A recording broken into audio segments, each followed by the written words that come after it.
Hello Bangladesh, কি অবস্থা সবার? আমি জানি বর্তমান বাংলাদেশের পরিস্থিতি অনেক খারাপ, কারণ আমাদের ভারতের যেটা ফারাক্কা যে বাঁধটা ছিল, পানি আটকে রেখেছিল, সেটা কিন্তু খুলে দিছে। এই খুলে দেওয়ার জন্য কিন্তু বাংলাদেশের অনেকটি গ্রাম বর্তমানেও কিন্তু পানির নিচে আছে। কিন্তু এই যে এই ইস্যুটাকে কেন্দ্র করে অনেক আমাদের ভারতের ভাইয়েরা কিন্তু মজা নিচ্ছে বাংলাদেশের পরিস্থিতি দেখে, এবং বাংলাদেশের কিছু সংখ্যক মানুষ আছে আমাদের ভারতকে লক্ষ্য করে অনেক অপমানমূলক কথা বলতেছে, এবং আমাদের যে জাতীয় পতাকা, সেই জাতীয় পতাকাকে কিন্তু অপমান করতেছে। তো আমার বর্তমান এটা কথা আছে বাংলাদেশের ভাই বোনদের জন্য, যে এই যে ফারাক্কা বাঁধটা যে খুলে দিয়েছে, এবং খুলে দেওয়ার জন্যই কিন্তু আপনাদের বাংলাদেশের যে বর্তমান পরিস্থিতি, সেই পরিস্থিতি কিন্তু অনেকই খারাপ। এটা আমি সোশ্যাল মিডিয়ার মাধ্যমে দেখতেছি, ঠিক আছে।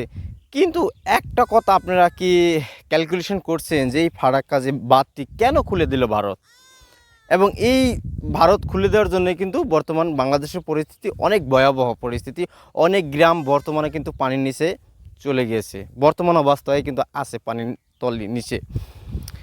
তো এখন কথা হলো যে আমাদের যে ত্রিপুরা স্টেটটা, ওই জায়গায় কিন্তু অনেক বানপানি হয়ে গেছিলো, এবং ফারাক্কার যে বাঁধটা ছিল ওই জায়গায় কিন্তু অনেক পানি জমা হয়ে গেছিলো। যদি এই সময় যদি এই ফারাক্কার যে বাঁধটা, এই বাঁধটা যদি খুলে না দিত, তাহলে হয়তো একটা দুর্ঘটনা হয়ে যেত, এবং এই ফারাক্কা যে বাঁধটি হয়তো একটা সময় ড্যামেজ হয়ে যেত বা ভেঙে যেত। এবং যদি এই অ্যাক্সিডেন্টটা হয়ে যেত, ফারাক্কা বাঁধটা যদি আপনার ভেঙে যেত, তাহলে একটা কথা চিন্তা করেন যে আপনাদের যে বাংলাদেশ, সে বাংলাদেশ তো আমাদের ভাটিতে, আমরা আছি উজানে। তো অবশ্যই যদি এই ফারাক্কা বাঁধটি ভেঙে যেত, তাহলে অবশ্যই কিন্তু ম্যাক্সিমাম 6 মাসের জন্য আপনাদের বাংলাদেশ কিন্তু পানির নিচে চলে যেত। আর এটা কথা আপনি চিন্তা করেন, যদি একটা দেশ 6 মাস পানির নিচে থাকে, তাহলে সেই দেশটিকেই দেশ থাকবে নাকি অন্য কিছু হয়ে যাবে? আর আমাদের যে ভারত সরকার, আপনার যে দেশের সরকার আছে, তাদেরকেও হয়তো ইনফরমেশন করছে যে আমরা এই বাঁধটি খুলে দিছি।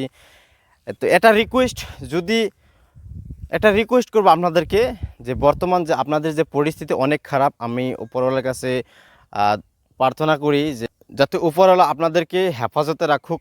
তো দয়া করে আমাদের ভারত সরকারকে আপনি যা বলেন বলেন, সেটা কোনো ম্যাটার না, কিন্তু দয়া করে একটাই রিকোয়েস্ট করবো, আমাদের দেশের যেটা জাতীয় পতাকা, সেই জাতীয় পতাকাকে আপনারা অপমান করবেন না। এটা আপনাদের কাছে রিকোয়েস্ট রইল।